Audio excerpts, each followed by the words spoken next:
because doing the show, the drinking is almost like a nervous tick. It's something for me to do, Same here. You which just is get one of the reasons I kind of overindulge. 1792, my friend.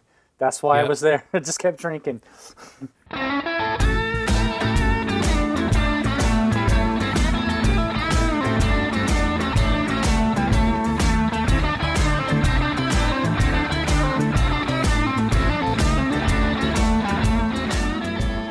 Welcome back. If you are just joining us, you are watching part 2 of tonight's 3-part show.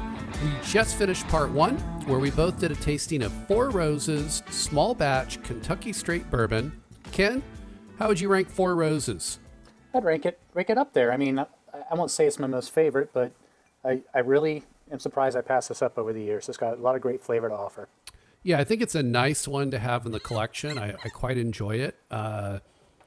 It's a nice change of pace from some of the other ones. Again, I think it has a unique flavor profile. But like you, I don't know that it stands out as, one of my top 5 favorites, but I do quite enjoy it. Mm-hmm. Yeah.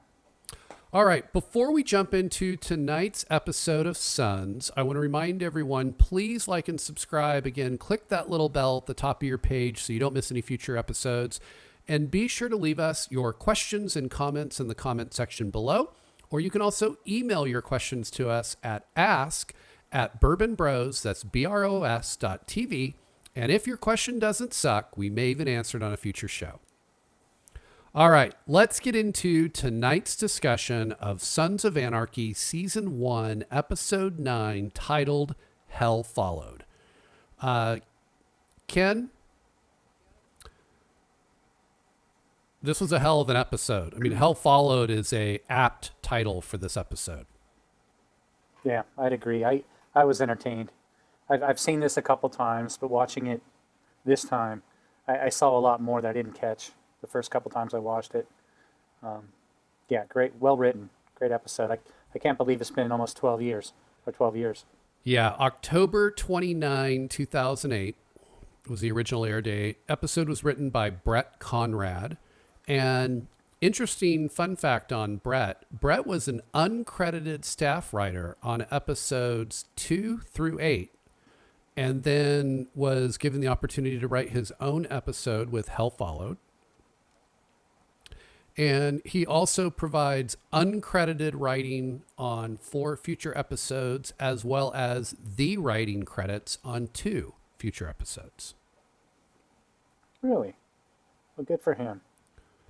So, again, for those that may be living under a rock and have not seen this episode yet, let's start off with a very brief synopsis. And again, I've modified this so that it doesn't feel like I've told you the entire episode. We'll just go through this quickly. Jax takes care of creepy Agent Cohn's dead body. Ken, even in the afterlife, you cannot get away from creepy Agent Cohn. He's still here. He's still around. At least he's not creeping you out anymore. Unser questions Clay and Darby about the Mayans' attempts on their lives. Clay orchestrates a way to prevent further bloodshed and charming. Jax coaxes Tara to stay and help the club. Things with Opie and Donna come to a head.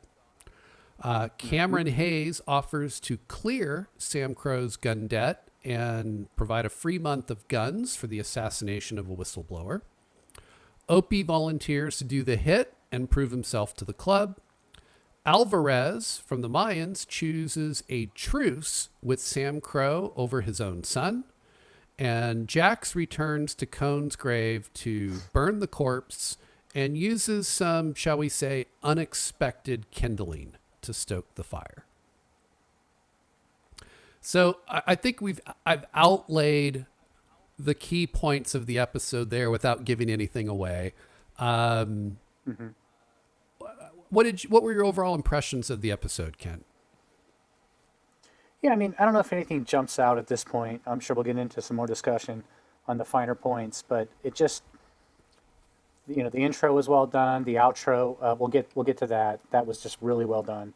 All this going on as it wraps up, just well entertained. Yeah. Nothing jumps out though. Yeah, I think the one thing that stood out for me is there's not a lot of comedy in this episode, but it still was, I mean, it was a bit of an edge of your seat. Look, there was a lot here, a lot of drama. And as you said, it was very entertaining. It really kind of kept you pulled in and on the edge of your seat.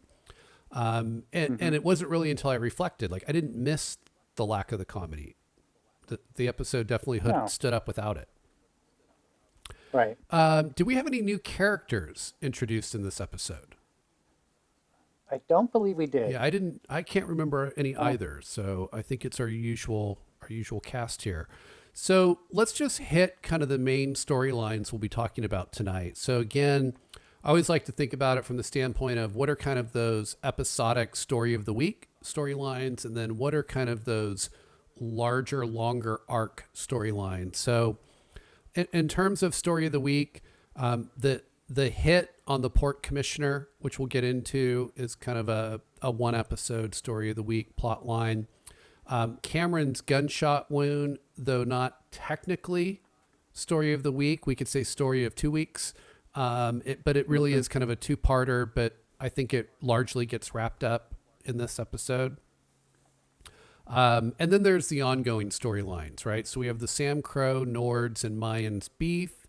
We have Opie continuing to struggle with balancing, the club and his family. We have the continued kind of tension with Jax and Tara as far as their relationship, not tension in a bad way, more sexual tension, I guess, and them trying to continue to keep each other at arm's length, though they don't really want to. And then you have Tara and Gemma and that continued struggle where Gemma is ultimately trying to do whatever she can to prevent Tara and Jax from getting back together.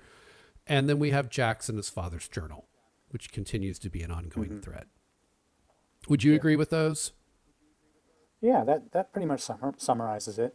Can't think of anything else to add. All right. So there's a ton to unpack in this episode. And I would say, as we break down and analyze the episode, there's a fair amount in here that's a little confusing at times and not necessarily easy to understand. So I'll be interested to kind of get your take on it.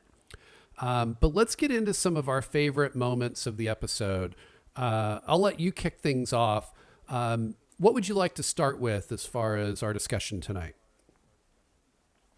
Well, let's start at the beginning here, the cold open. For me, it opens up with Jax with taking the body to bury it, dispose of it. He's got it all wrapped up, and he takes it out into the woods and digs a hole. It kind of transitions to what carried over, as you mentioned from the last episode, Cameron and his bullet wound. Yep.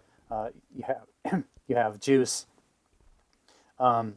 with his finger jammed up in his wound, and they have Cameron pretty much drunk trying to hold off the pain. Yes. Do you remember that? You said there wasn't. I was going to say, don't steal all my thunder because I'm going to talk about that next. But yes, that's one of the things that gets highlighted in that cold open. Yeah, and there's some comedy there. So there wasn't a lot, as you mentioned, in this episode, but there was a lot of one-liners going back and forth there between. You're right. Right. My mistake. Juice There are a couple good ones in here. Cameron. Right. You have Unser wanting to talk to Clay, bring him down for questioning, at the station. The club's locked down. They're just trying to keep Cameron alive. That opening scene, all that went on there, I thought was really well done. I think it's a great choice. And what I find so interesting, and I think this is largely one example of how involved Kurt Sutter is in the show, because while he has different writers and different directors, you definitely get a consistency in the show. And I think one of the areas that the show is very strong and consistent, regardless of the writer or the director, are these great cold opens that throw a lot of different things at you, that kind of does a great job of setting up the episode as a whole. But it's just brilliantly written, shot, and it's consistent regardless of who's at the helm. And you're right. Like, if you think about it, the opening scene before the credits, you get Jax bearing Cone, You've got Cameron with his bullet wound. You've got Gemma trying to figure out where Jax is and worried about his safety. You've got Unser wanting to bring Right. Clay in for questioning. You've got the whole club locked down. You've got the scene with Gemma and Tig and Jax at Tara's house. Like, there's so much going on in the first 2 or 3 minutes of this episode. Yeah. One of the things, I just wanted to mention 2 things that I loved in the episode, which was when Clay left and basically put Tig in charge of making sure Gemma doesn't leave. Right? Which Right. at this point, they're worried about other people out there potentially trying to kill them. They don't really know what's going on. They don't know what's coming next. Clay's truly just worried about Gemma's safety. And Tig ultimately is powerless with Gemma. He's not able to prevent Gemma from leaving. And there's a couple of lines here that I love. The first one was Gemma referring to Tig as Tigger. You've got 2 choices, Tigger. Tackle me or tag along. And then when Tig tries to prevent Gemma from leaving, and Gemma basically says, it's kind of like that, you're very adorable, but I'm leaving, right? Like, just completely dismisses Tig. And Tig knows he's going to be in deep shit with Clay. And as Gemma walks out the door, he kind of turns and says to himself, This is why I beat hookers. I remember that. a great He's Tig always got a line. good one-liner. Yeah, great. The cold open was fantastic. It was. And you mentioned Jax being missing because he was disposing of the body, kind of keeping his personal business separate from the Yep. club. So they didn't know where he was at. But Tig, that kind of lights a fire under Tig. He's kind of upset because he feels that Jax isn't putting the club first. Yeah, and actually, we're going to get into that in a little bit more detail because I think I know the scene you're specifically referring to. But yes, this beef between Tig and Jax is kind of continuing to grow, and there's some great scenes in this episode around that. So let's move on then. What's another point that you found interesting? Well, you actually mentioned it as part of the cold open, but let's dig a little deeper into it. I called this Emergency 51 because it reminds me of watching Emergency 51 as a kid. But you've got Juice and Chibs kind of playing paramedic. Chibs actually has some training. Juice doesn't know what he's doing. He's just doing what he's told. And ultimately you have Tara coaxed to come in and save the day. But there's just some great dialogue and some great acting, particularly with Juice in here, as well as Tara and Gemma and Chibs. But I just want to get into some of these different scenes because to your point, this is where some of the comedy really lies in this episode. Right. You mentioned Emergency 51. It just made me think Star and IV D5W. They didn't they didn't That's the quite talk one. about that, but Start an IV with D5W stat. that was in every one, wasn't it? Every single episode when they would call the hospital, that was what they were told to do. Anyway, So yeah, getting back to the episode. So I love some of the conversations that occur around this scene with Cameron and his bullet wound. One of my favorite early scenes is where Cameron, kind of half drunk, half awake, has kind of woken up and is somewhat coherent, and Juice is trying to explain to him what's going on. And Juice just doesn't know how to explain it. Well, my finger is plugging up one of your bullet holes. Your finger jumped up my ass? No. Well, technically, yes. Basically has a whole conversation about where his finger is and what that means. And then Cameron finally asks, Am I gonna die or not? No. I don't think so. Oh! I remember that. That was funny. and I think Juice For me, Juice was the star of these kind of several scenes. I love when they're talking about having to take out the pork commissioner, and Juice is having a conversation with Chibs, and Juice asks Chibs, Means I kill him. I think what it means is dinner and a movie. Yeah. you just get the sense that Juice is still a little wet behind the ears. Was there anything that stood out to you during these scenes?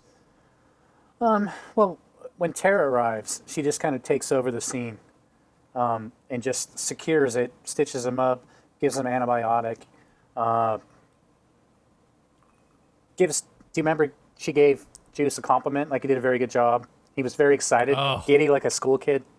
Hey, you did great, Juice. You helped save his life. Thanks.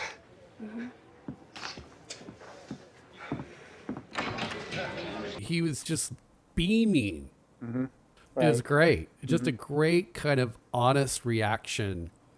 Loved it. Yeah, that was great. All right. What do we want to go to next, Ken? Well, let's go. I like to call this one "Where's Waldo," and this is, again, it goes back to the opening, the cold open, where they're wondering where Jax is. They're sending a search party out for him because they don't know where he's at. Got it. Hence the Where's Waldo. Good.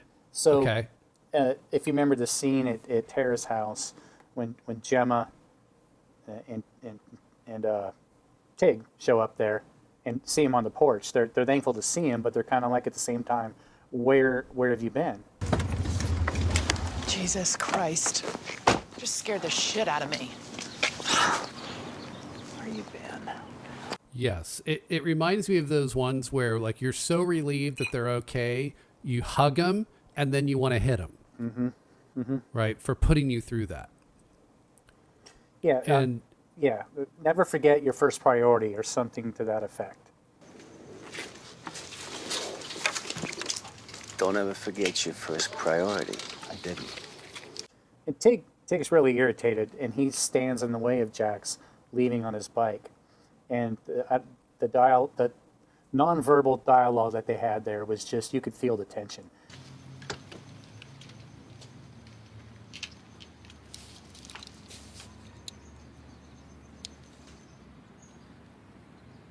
And Tig eventually just moves out of his way and takes one for the team, so to speak, because he realizes that he's not a VP. He's following rank and file, and he just stepped aside. But he was really, it almost came to blows there. I thought it was going to. yeah, I really like that scene too. And you're right. There's so much in there that's not spoken. Like, I think Tig's thinking that Jax is kind of blowing it off. And Tig really wants to make a point that you can't blow this off. This is a pretty serious thing. And yet you're getting the reaction from Jax where it's almost like this, I do not have, like, I do not have the patience. This is the wrong time for you to be pulling this shit. Right? So they each have a completely different perspective that the other doesn't know about. And it's all kind of acted out with very few words. And you're right. I think Tig ultimately puts the club and the rank before his own feelings and ultimately decides to back off. But you could see in Gemma's face, she didn't know if that was going to happen. Like, it was a real tense moment for her. It was. Yeah, You could, really nice scene. you could feel I the like that tension one a there. lot. right. So Yeah, what about with you? What's another point you enjoyed? I want to move on to, we get Opie back in this episode in a pretty big way. Yeah. And things are kind of coming to a head. And in one way, I'm not surprised. In another way, I am a little surprised. We talked about in Giving Back, the episode Giving Back, where Jax had that conversation with Donna and explained, that Opie is part of this club, right? It's who he is. It's in its DNA. And you feel like Donna's kind of turning a corner and getting a new perspective. The end of the episode, they're all coming together and they're hugging and things are good. And you kind of leave that episode feeling like Donna's turned the corner. Opie's going to be back in the club and everything will just move right along. And in this episode, you realize, no, it's not all fine. It's not that simple. Yet we do get a little bit more finality in the sense that Opie has now said very clearly to Jax, I want back in. I need back in. Guns, protection runs, all of it. But you still got to talk to Donna. I'm done talking. I want back in, Jax. And Donna has very clearly said that she doesn't want him in. I'm not gonna live this way anymore. I'm done with this shit. Donna is at her breaking point. I mean, she is. Yeah. She's not going to have any more of it. And for anyone that has ever been in a relationship, it is hard to watch that strain and you feel that relationship breaking, and you know that's what neither of them want, and it's just a hard thing to watch. Mm-hmm. And it's going to be interesting to see where this goes. Yeah. Let's move on to the last one for the first half of the episode. Mm-hmm. What do you want to go with before we move into the back half? Well, I think the arrangement when Unser takes Clay into the station for questioning, the meeting that is put together when Clay asks him to bring Alvarez in. Do you remember this? Yes. It's a deal. Now, that's there's a made. lot here, Ken. Yeah, there's a lot going on there, but we'll call it the horse head. It's the deal that can't be refused. Yes. Mm-hmm. Yes. The offer that can't be refused. We're bringing in some Godfather references. I love it. It's apropos. That's basically what Clay did. He made Alvarez an offer he couldn't refuse. Mm-hmm. And it's brutal. But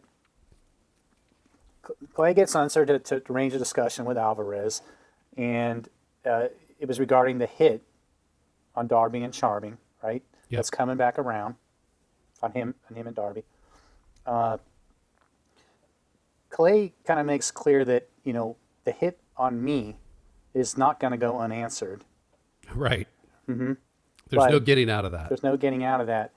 But works out a deal with Alvarez to start selling him guns. Okay? There's no commitment to only sell guns to the Niners. There's nothing saying that Sam Crow can't sell to him. Right. But he's it's not exclusive. Not exclusive, but he's taking this upon himself without the club being involved, which he's stepping outside his comfort zone, and it's going to piss a lot of people off. That's the way I felt about it. Yeah, and there's also the agreement that no blowback on any charters, especially Indian Hills, which we know from Patchover there was a big beef between Indian Hills and the Mayans, and basically any disagreements, any beefs over territory, they all fall in favor of Sam Crow. Charters up north, they settle all their beefs with the SOA, and I don't care what it costs you. It all ends up in our favor. That's the deal that was worked out. Yes, and that sounds like a very one-sided deal, right? In the most part, they're going to profit from selling guns, and every beef between any charter with Sam Crow, it's not like we'll take half and you take half. 100% goes in favor of Sam Crow, right? So it feels like a very lopsided agreement. But the reason, and this is why I love you referring to it as a horse head, right? The reason is because option B is we kill you. Mm-hmm. So every charter's there. All the charters were called in for this. There's going to be some heavy blowback. Oh, they're ready for war. They're ready to take the Mayans down and burn it to the ground. Mm-hmm. And I think you got that from the prior episode when Alvarez met with Darby. Like, the only reason you try to knock out Clay is if you can be successful and you can do it in a way where they don't necessarily know it's you, and then you can basically take over in a hurry. And that all failed. Yeah, that failed miserably. Also, in that discussion, Alvarez comes clean and lets Clay know that the cone intel that was given to Yes. Darby, that Darby is the one that partnered with them on the hit. So he spills those Yes. beans. And they know about your Irish gun hookup issue. Shit from Dunglow, oil drums. Got intel on all of it. Some ATF agent you guys pissed off sent Darby a file. Yes, which obviously they've already had a beef with Darby, but now they've got a reason, right? Like, this whole hit on Clay was kind of Darby's doing, and now Clay knows it. The piece that I wanted to bring up, and you mentioned it, Ken, but Clay basically says, we're gonna negotiate a way to work together, and I'm basically gonna set the terms, and you're gonna agree to it, because again, option B is I'll kill you. But he also says the attempted hit on him, like, he doesn't get a pass on that. That doesn't just go away. Right. And Alvarez comes back and basically says, like, I think I have a way to make that all square. And that is, But they don't go into what that is. no, and that's a brutal piece that we need to save for the next part of this. Let's stop right there. You're right, absolutely. But it really tees up what I think is the climax of this episode, and yet very little is made of it Yeah, at this at that point, very little is made of it. Yep.